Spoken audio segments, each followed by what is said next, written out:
A good Erev Shabbos, everyone. Erev Shabbos, Parshat Lech Lecha. Every single day there are new things that come out about the atrocities and about the tragedy of Simchas Torah here in the south of Eretz Yisrael. A few days ago, the IDF recovered a phone call that was recorded on the phone of one of those that were massacred. One of the terrorists recorded a call to his parents. And it's chilling. This terrorist says to his parents, "Hi, Dad, I'm speaking to you from Mifalsim.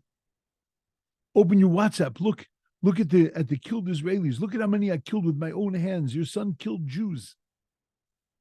Dad, I'm speaking to you from a Jew's phone. I killed her and her husband. I killed 10 with my own hands." And you hear the tears of joy from the father and from the mother, celebrating the fact that their child had killed Jews. And the father gives his son a blessing. "May God protect you, my son." And the mother says, "I wish I was there with you."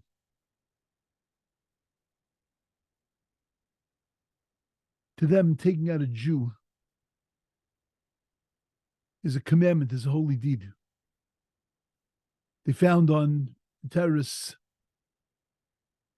a manual. And in it said that the Jews were a virus, and the only way to deal with that virus, the only way to eradicate it, is by beheading it. Suicide bombers are celebrated. They're promised all kinds of rewards. Candies are given out when Jews are murdered.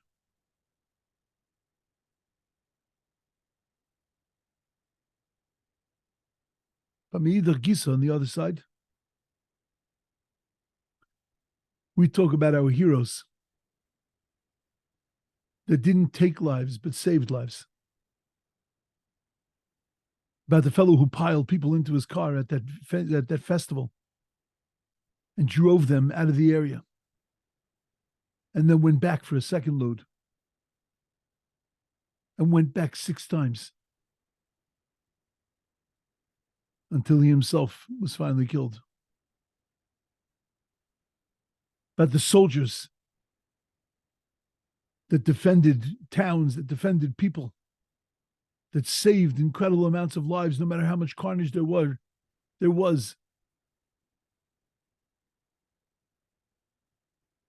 But they were Moshe Nefesh. They gave up their lives for others' lives. And that's what we value. They value destroying lives. And we value saving lives. But why are we this way? Why is it that anytime there's a problem in the world, the Jews are there? I'm not sure that there'd be any other country that would have an infrastructure in place in nanoseconds to be able to take care of each other when a tragedy like this befalls them. There's no shaila in people's minds. There's no question about religion. There's no question about color. There's no question about culture. There's no question about politics.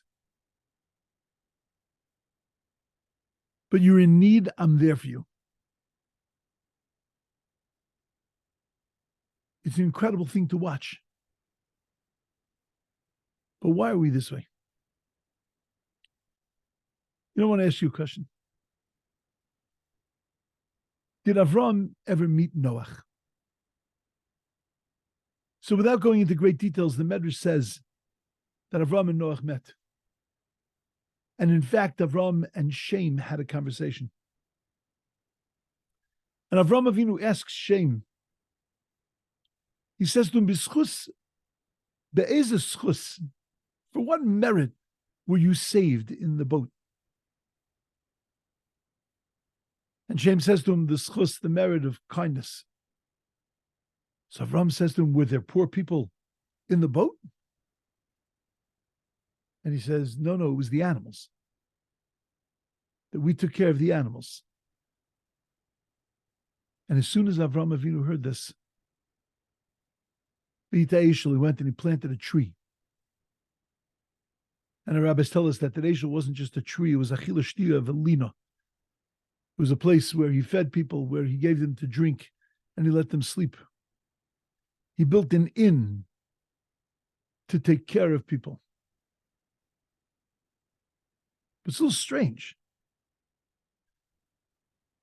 Did Avraham Avinu not know what went on the boat? That he thought that there maybe were poor people on the boat when he said the word chesed?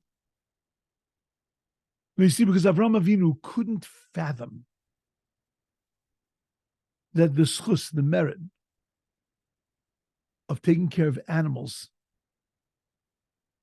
would be the thing that would actually save people.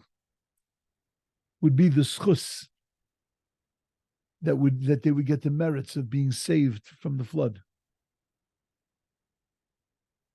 And when Avraham Avinu heard that chesed to animals will get you saved in a flood,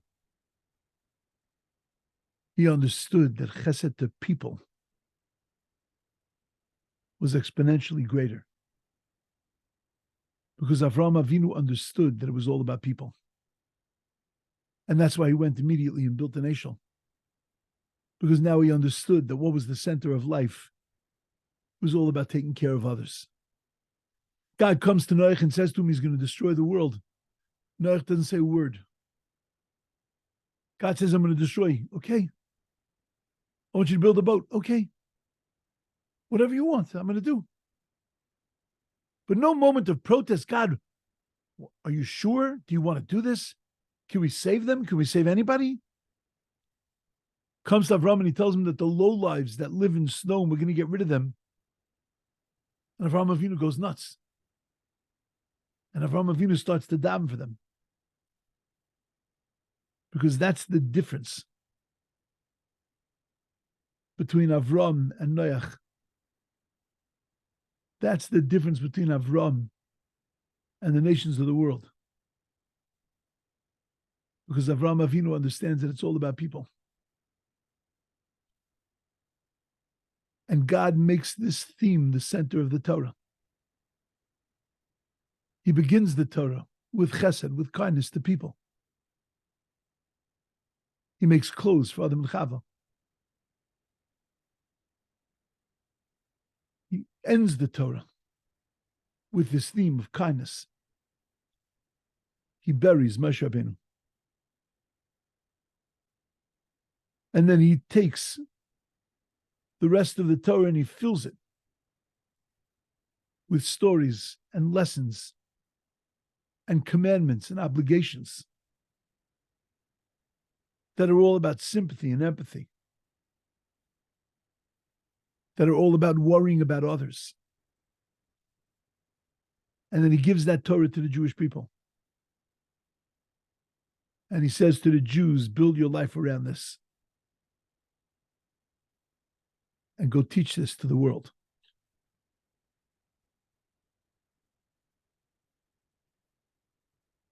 It's not just about monotheism, but it's about ethical monotheism. It's about living and learning to take care of others.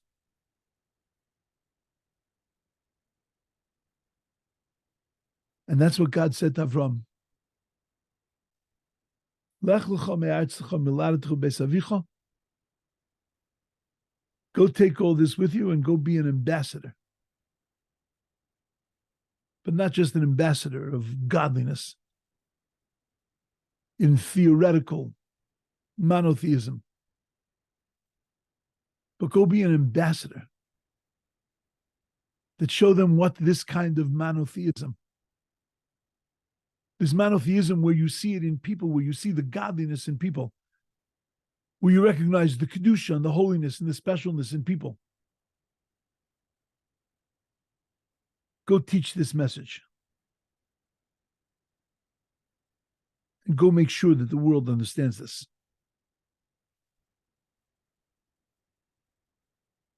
And that's what makes us different. because it's all about people.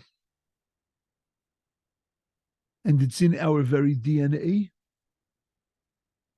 and it's in our very foundations. And that's what sets us apart from every other nation. Kleisenberger Rebbe. Nazis came in and invaded a small town where the Kleisenberger Rebbe lived. And they gathered the Jews.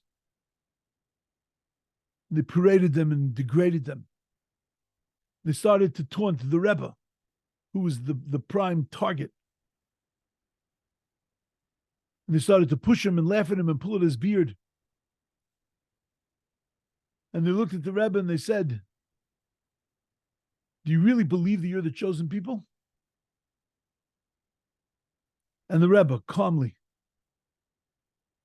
over their laughter, said, "Most certainly." And the Nazi Yamach Shemoy became enraged. And he lifted up his rifle and he wanted to smash it on the Rebbe. And he hits the Rebbe with the rifle. And the Rebbe falls to the ground. And he says to the Rebbe, "Do you still think you're the chosen people?" And the Rebbe calmly nods his head. And he says, "Yes, we are." Enraged, the officer starts to kick the Rebbe while he's down, beating him to a pulp. And he says to the Rebbe, "Do you still believe you're the chosen people?" And the Rebbe looks up at him and says, "As long as we're not the ones kicking and beating innocent people, we can still call ourselves chosen." We have so much to learn from what's going on around us, from seeing the contrast between those that don't value life and those that do. Listening to the stories of people being Moser Nefesh to save each other, of people stepping way outside of their comfort zones to make sure that they provide meals, comfort, solace, rides, help on every level to Jews that they see as part of their souls.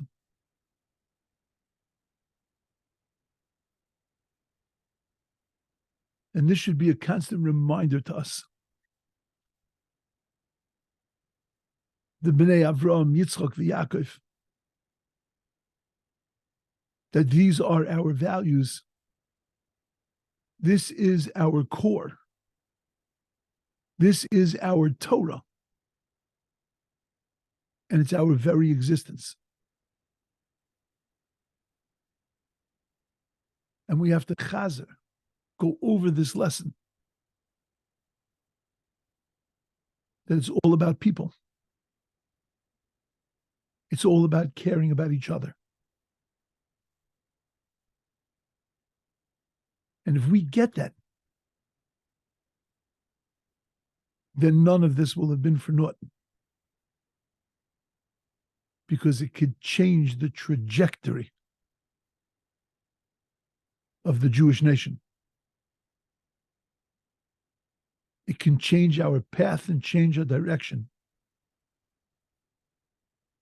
and put us back to being the people that HaKadosh Baruch Hu meant us to be. Have an amazing, beautiful, inspiring and uplifting Shabbos with each other.